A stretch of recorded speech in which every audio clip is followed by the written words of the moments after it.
towards the one, the perfection of love, harmony, and beauty, the only being, united with all the illuminated souls who form the embodiment of the Master, the Spirit of guidance.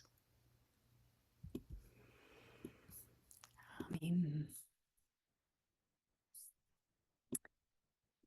Okay, so our Sufi intro does not feel like an intro today at all. The themes and questions that y'all brought to the conversation field today are just like deep dive, and which I'm perfectly fine with. And they're such great questions and inquiries, um, and I don't think any of them are Sufi specific. Like they're all welcome in the field of Sufism, but none of them are uniquely present in a Sufi context. These are things that are present in every form and expression of mysticism. That is, what are the ways that the individual human being and soul experience can understand and relate to and be in direct communion with the divine, with the mystery, with life itself, with knowing herself, the soul herself. I use that phrase and that pronoun for the soul on purpose, not because it's necessarily true, but in Judaism, the soul is always referred to as feminine, regardless of the body that she rides around in. So let's see.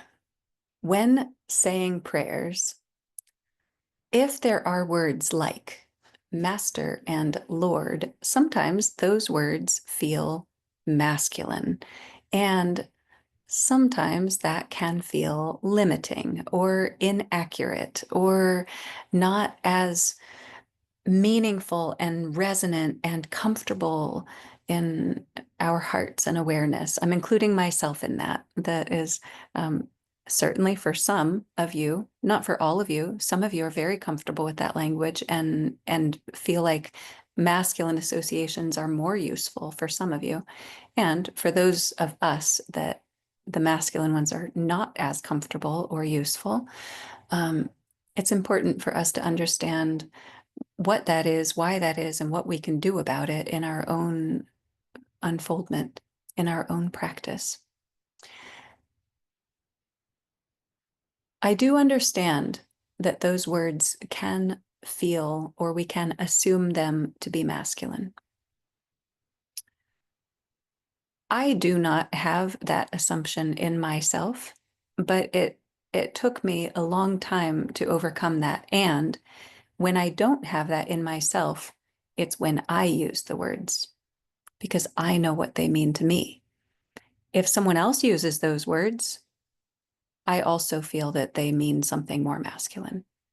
That's still my assumption when I hear other people, because we each use language in the ways that is meaningful, comfortable, that we have an intention around. So I think a first order of business would be for each of us to find what is true for ourselves. And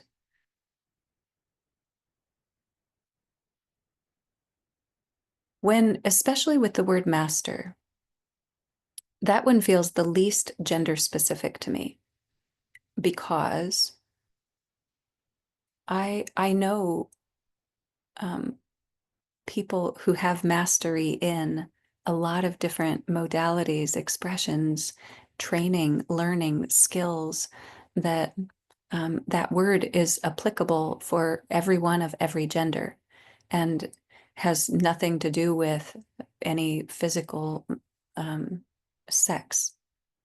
Mastery is a an established excellence, a competence, a discipline, and a capacity for skillful means and expert application that is across the board.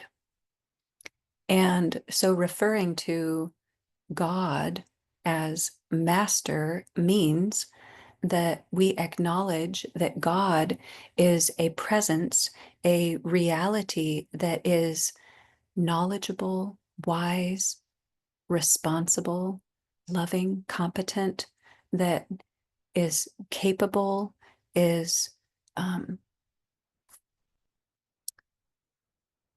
holds a vast realm of strengths and competencies, of creativity that includes creation and also like the vast field of different expressions. So creativity and creationivity, that's not a word, but you know what I mean. That and I go, is the divine being the master of everything? Yes. Is that gender specific? No.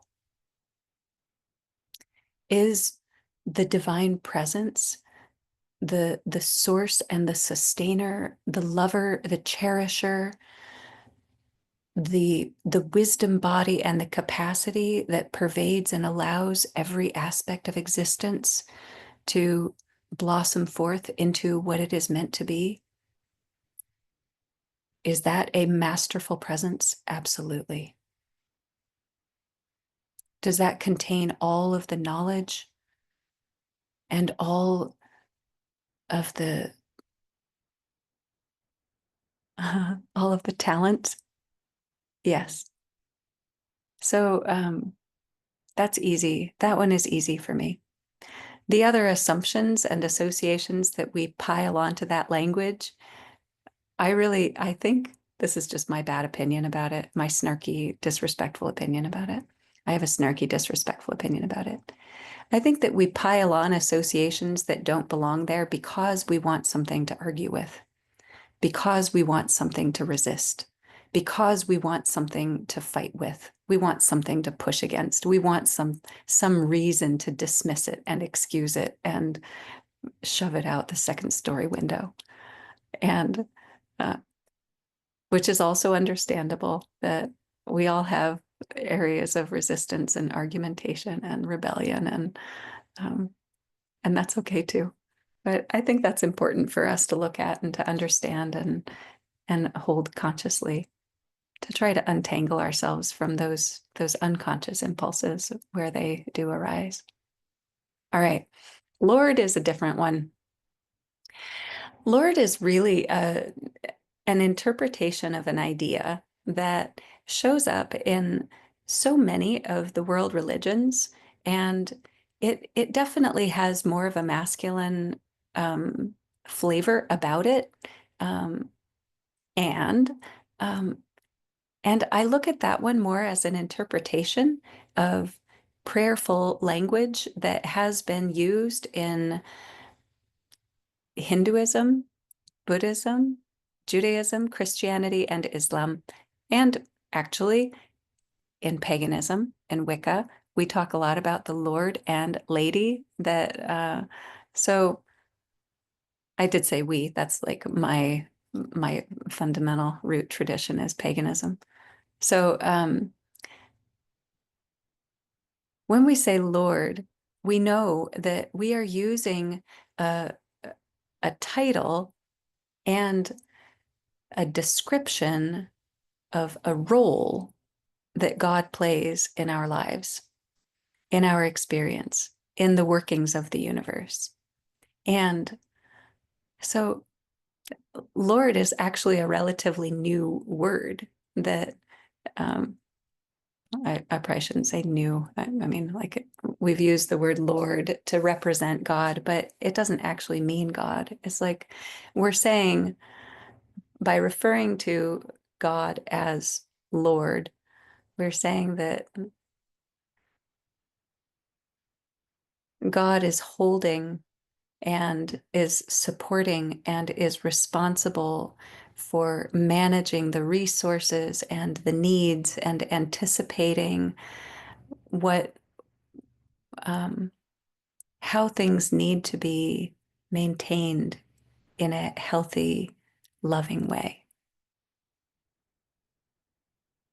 The word Lord in the prayers that we use in in Piro Murshid Inayat Khan's Sufi message, we use the word Lord because that's the word he used, because it conveyed some meanings and a sense of reverence, of respect, and of a loving regard for a God presence that is available, is touchable, is relatable, and embodies these qualities of care,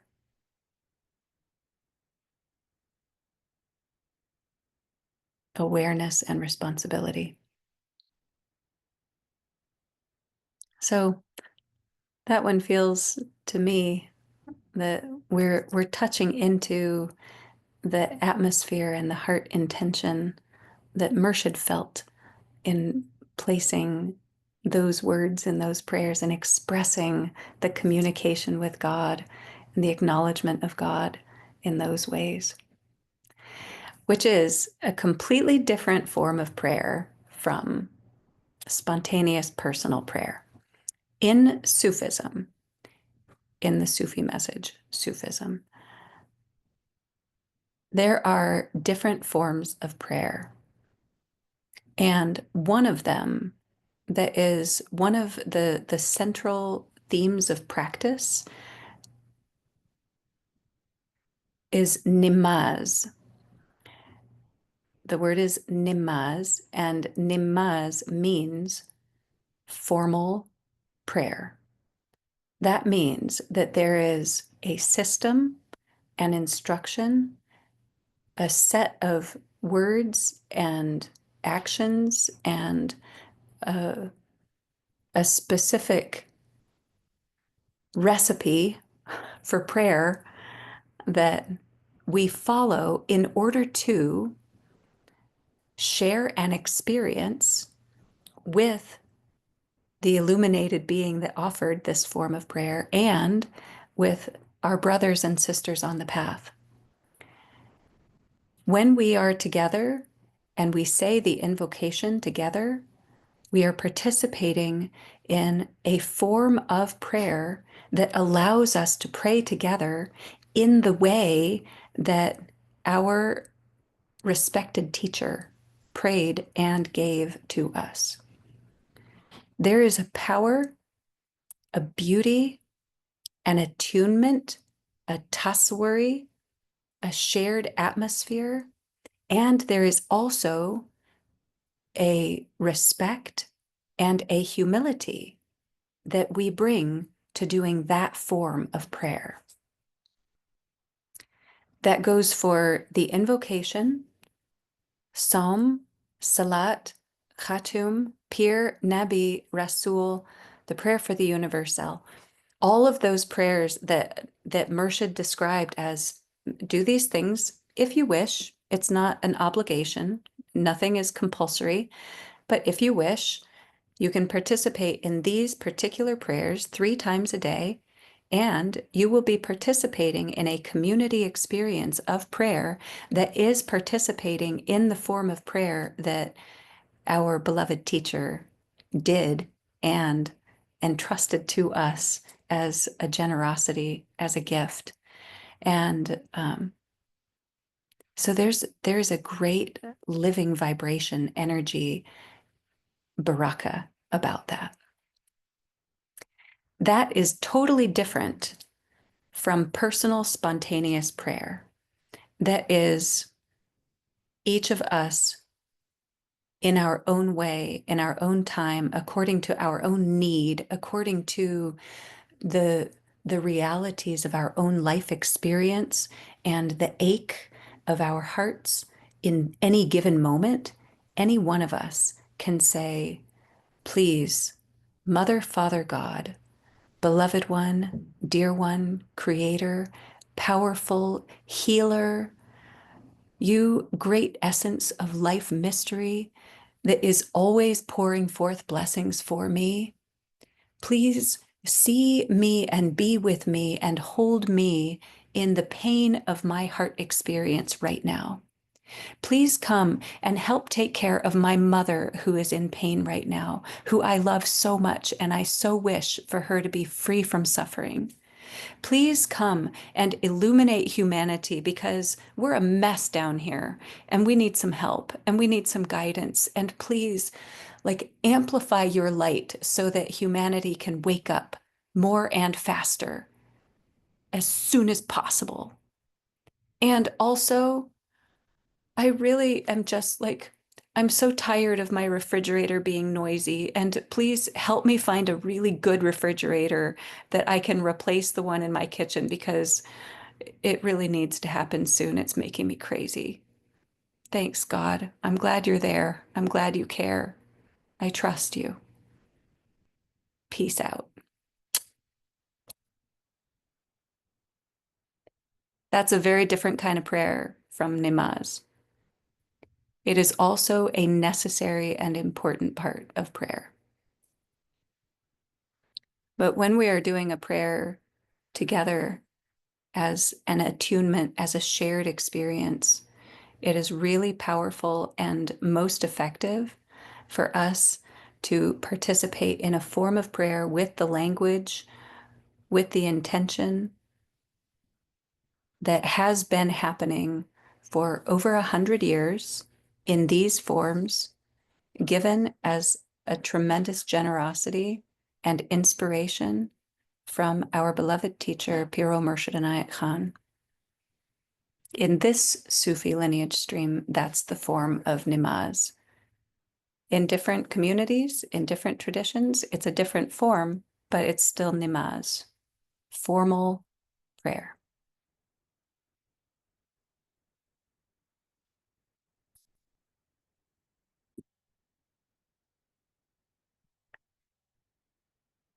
Ooh, we are cooking today. Nice. Thanks for bringing all your themes and experiences and perspectives and questions and grapples, the grapples. Um,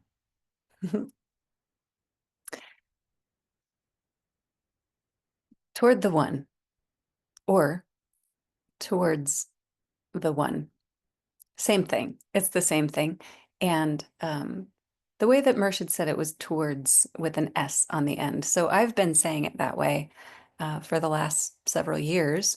But I grew up also in the dance. I mean, not like in childhood, but I found and first heard and first said the invocation and developed a relationship with it also in the dances of universal peace, where it was just part of the culture that every dance evening that I would attend, sometimes 3 times a week, would start with 3 recitations of the invocation, but there wasn't really an explanation about what it was and where it came from and why we did it and what it meant or it being a prayer. Uh, I should clarify, some people say that it's not a prayer, it's an invocation, and that that's not a prayer. I disagree, but I want to acknowledge that people can put it in different categories, and that's fine. The invocation, as given by Piro Murshid Inayat Khan, um, it has such an amazing, powerful role in our practice, in our focus, in our concentration. Whether we use it as a recitation and actually like say it and bring it into an active expression or not, it is really the starting point. It is just like Bismillah. That is in the Quran, the beginning of every surah except one starts with Bismillah ar-Rahman ar-Rahim. And you could just as well say Bismillah ar-Rahman ar-Rahim means towards the one, the perfection of love, harmony, and beauty, the only being, united with all the illuminated souls who form the embodiment of the Master, the spirit of guidance. I doubt anybody actually would say that that's a translation of Bismillah ar-Rahman ar-Rahim, but you'd probably be hard pressed to find anyone to argue with it. Now, towards the one, or toward the one, however you wish to say it, is the starting point because it acknowledges that the way that we experience ourselves and life in the world is not from a perspective of realization of unity. The way that we experience ourselves and life in the world is identified, characterized, expressed, assumed, felt to be one of separation, of individual multiplicity, and of longing, of an ache and a yearning toward unity. So it starts with an acknowledgement of our real experience and the essence of our intention and our longing. If we're going towards something or toward something, it means that we don't feel that we're there yet. We feel and think and believe that we're somewhere else and that there's somewhere we need to get to. So it's just like starting out on any adventure. When we have a sense of goal, we know somewhere we want to get to. We know that we have some process to get from where we currently are to where we wish to be. It's symbolic. It's not true, ultimately, but we sure as hell feel that it's true. So we start with towards the one. The rest of it is commentary. Towards the one is all we need. The rest is commentary. What is that one that we want to get to? It is the perfection, the most purified, highest possible ideal of love. And what is love? We love what we esteem as being harmonious, in right relation, in balance. And that is what we understand to be beautiful.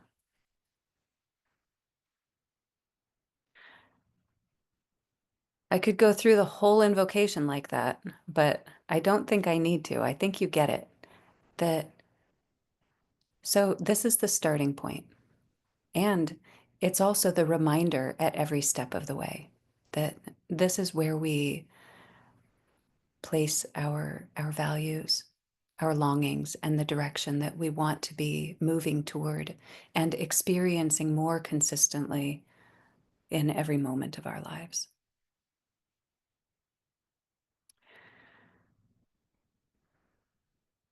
Okay. Then, oh, I forgot to check the time this time. Next theme. Are you ready for the next theme?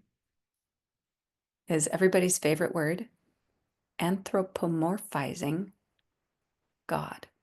I know, Ravana, isn't that a ridiculous word? It's the craziest word. So it means to assign human associations and qualities to something not human. So if you look at a couple roots in there, anthro is like people, human beings, and morph is to change. So, it's making something human or identifying and relating to it as if it is. And it's a it's a trick that we play in our minds, in our understandings, and we do it with all kinds of things. We anthropomorphize our pets. like the other animals around us in the world, the birds and squirrels that we see out the window. We do it with trees, with cars, with roads, with towns. We do it with all kinds of inanimate objects and also animate beings, and also with God.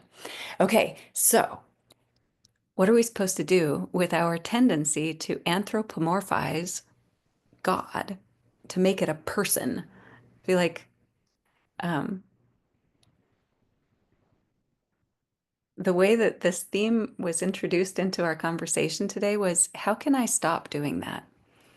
And my question is, why would you want to stop doing that? That so much of uh, there are reasons to stop doing it, but there are also a lot of reasons to do it and to utilize it in that way. And to, like, a lot of what Murshid instructs and describes is that we should anthropomorphize God. If we anthropomorphize God, we have a relationship with the beloved, with the divine being as a personality, as a person. Then it is someone, not something. Then it is not conceptual, it is real, it is tangible, it is relatable, communicable. Then we can have um, a screen. That's probably not a good word for it, but I'm going to go with it. Then we have a screen to receive our projections, our assumptions, to uh, mirror back to us, to rail against, to love, to ask, to share, to connect, to um, it's such a good what's that called? Is it a Jacob's ladder that has like the flippy thing that keeps flipping on down, and you know what I'm talking about? Two of you know what I'm talking about. Um, there's like this is what we do with God. This is according to Murshid, everyone starts out with belief in general. You don't have to call it God, but every human being comes into incarnate existence with a natural tendency to believe, to accept what we are given, and to respect and believe what we are told. And that's how we function. That's how we learn. It's how we work in the world. There is an a natural inclination towards God, towards a belief in, an understanding of, and a relationship with, or a desire for God. And that is a reflection of, in a Sufi cosmology and a lot of different cosmologies, or theology, both cosmology and theology, that's a reflection of what God did starting from her unified existence to her desire to experience herself. And so she created multiplicities in order to know herself, in order to love herself, in order to behold the beauty of herself. And we do that too.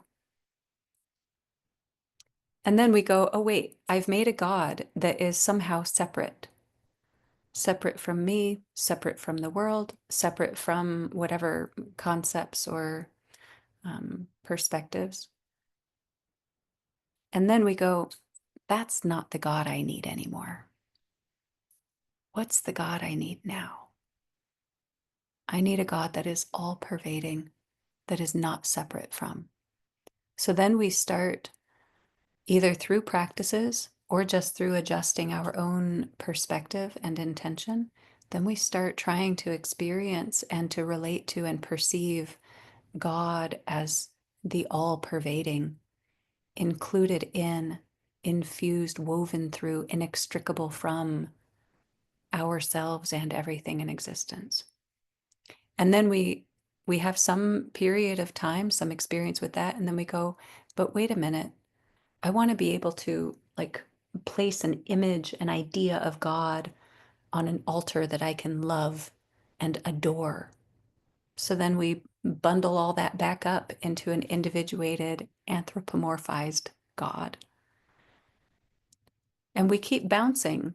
And there are many other iterations of it too. And they're all exactly right. They're all exactly relevant and true and meaningful and useful according to our immediate experience, the longing of our own heart, what naturally occurs to us. Like, what kind of God can you relate to? Go there. And that's it. What kind of God do you need right now? Follow that. Follow that impulse and that need. Because that is the only impulse and the only need that will make God a living reality for you, for any of us. And it's supposed to change, it's supposed to evolve, it's supposed to be a dynamic process. And that's not something that's wrong, that's something that's entirely right.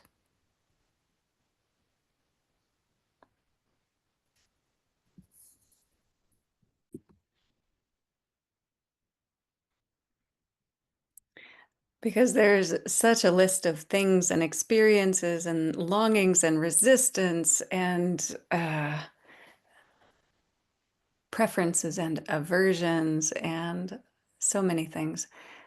Before I talk about the teacher-student relationship in Sufism, I'm going to take a breath and come back to the invocation.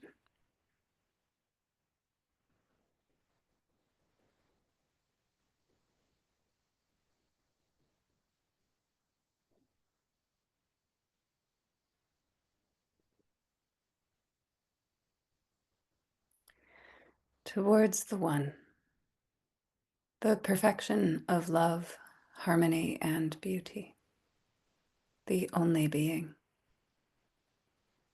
united with all the illuminated souls who form the embodiment of the Master, the Spirit of guidance.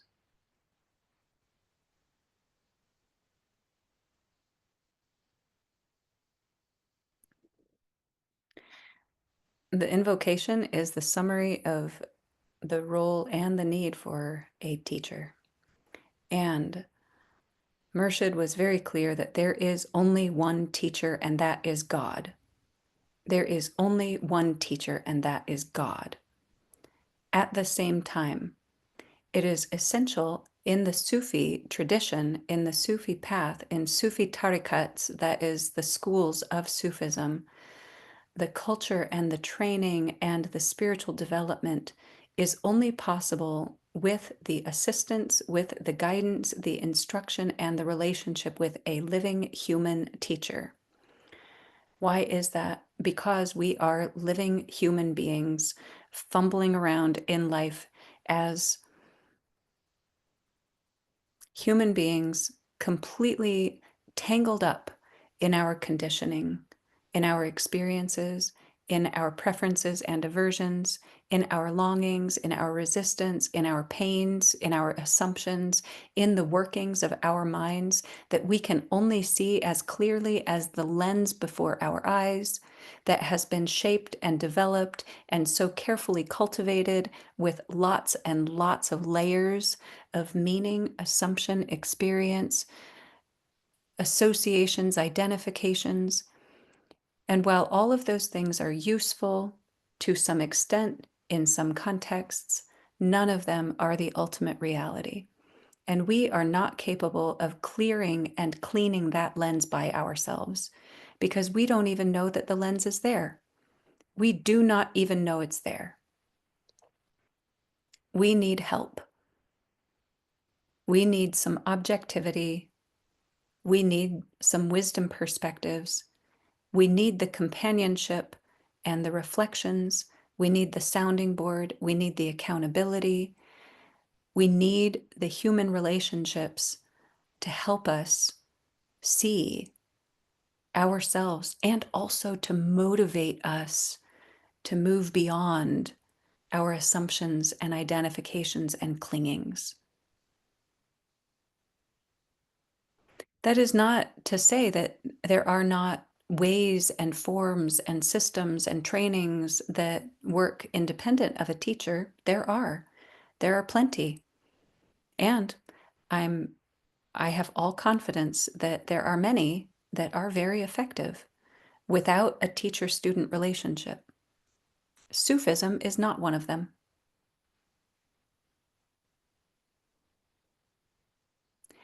In Murshid's description, the teacher serves the function that each individual murid needs. And it is unique to the teacher and it is unique to the murid. Murid is the initiated student. Murshid is the teacher. There is no cookie cutter system about how personal guidance works on the Sufi path. It works according to the capacity, the context, the unique expression of the human teacher and of the human student. Because it is understood that there is only one capital T teacher, and that is God, the function of a human teacher is in service to God and is a function of, Murshid describes it as Cupid, that is uniting the lover with the beloved, that is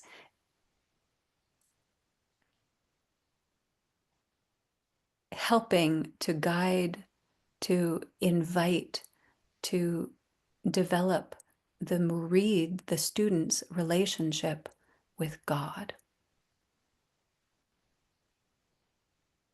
That happens through developing the relationship with one's own soul, which is the Atman to the Brahman. That is the individual drop of the soul to the ocean of God.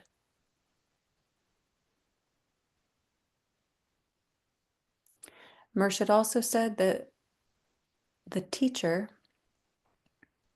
is the friend, the mentor, the servant,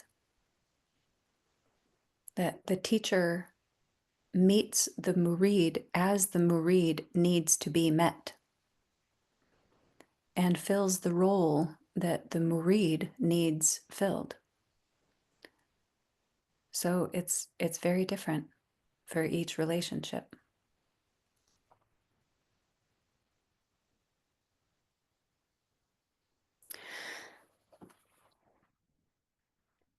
It is clear to me that of the really literally thousands of Sufi teachers that exist on the planet right now, like uh, I feel confident in saying that there are multiple thousands of Sufi teachers alive and functioning on the planet right now.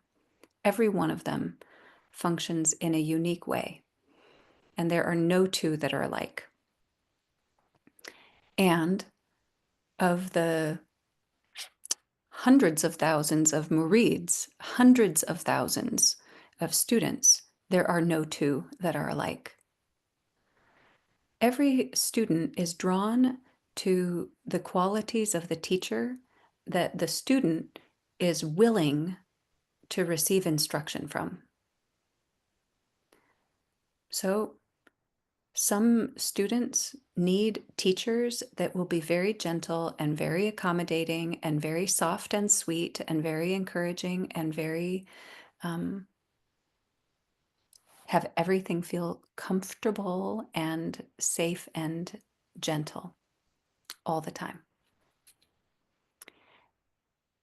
Some students are drawn to teachers that are very far away, are very remote, are very inaccessible, are an ideal that cannot fall off a pedestal because they're so enshrined, ensconced on an altar of admiration from far away that the student can just love and adore and worship the teacher at a distance. And that's a very reliable, constant mode of that relationship.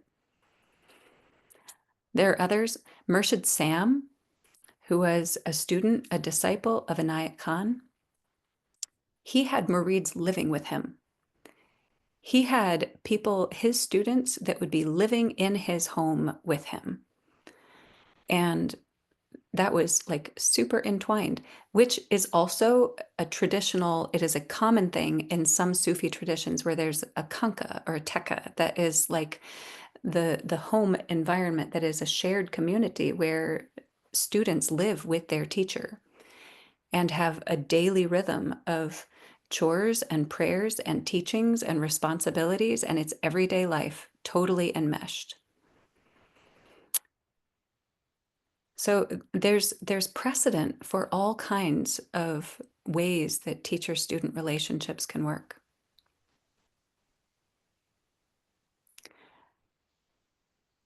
It is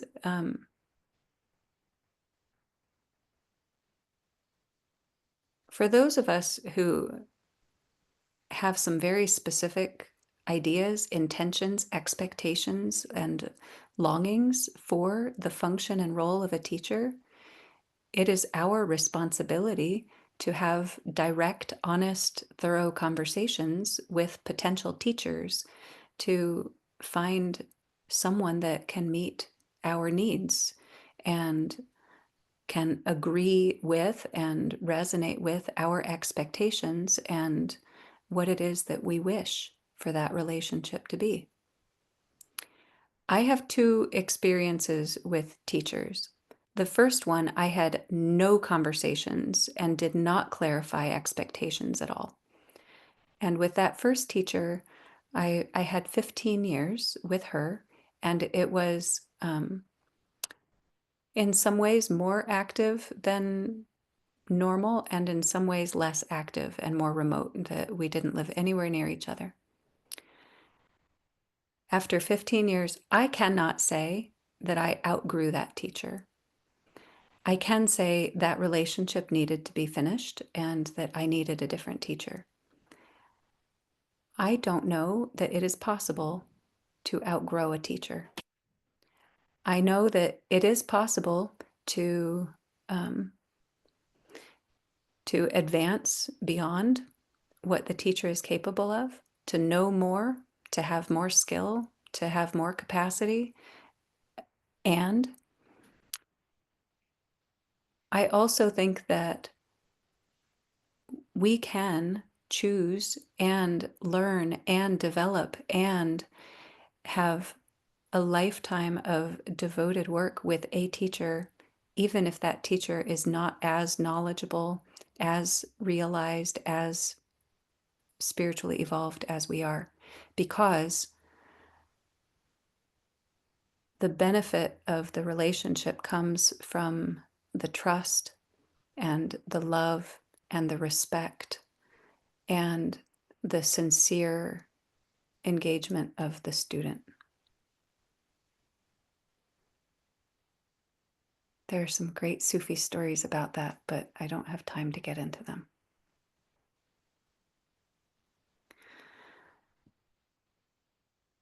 In the Western mentality, which was not Inayat Khan's culture, he came from India, and his Sufi tradition and attitude and the atmosphere of the teacher-student relationship was one of tremendous trust and devotion and love and respect. And there was no challenging, and there was no